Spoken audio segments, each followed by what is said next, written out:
You can obtain the answer. You can obtain the answer. Obtain એટલે મેળવવું. Okay, મેળવવું. You can obtain the answer. તમે જવાબ મેળવી શકો છો blank by adding the date of birth to this figure.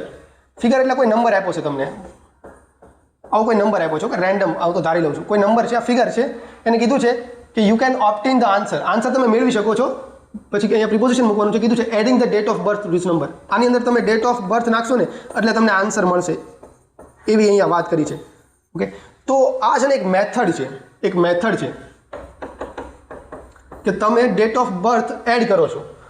કોઈ એક મેથડ દ્વારા તમને કંઈક રિઝલ્ટ મળતું હોય ને ત્યારે તમે યુઝ કરો છો બાય પ્લસ નાઉન.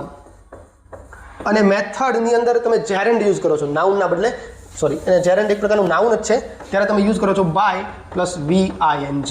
ઓકે, વર્બનું ING ફોર્મ. અહીંયા VING એ વર્બ નથી, ઓકે, ક્રિયા તરીકે નથી, એકચ્યુઅલી એ ક્રિયા છે પણ એ નાઉન તરીકે યુઝ થાય છે.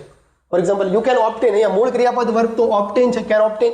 You can obtain the answer by adding. તો આ બાય એડિંગની મેથડ છે, ઓકે, બાય મીન્સ છે. આ મેથડથી તમે એ રિઝલ્ટ મેળવી રહ્યા છો ત્યારે તમે લખો છો by adding the date of birth to this figure.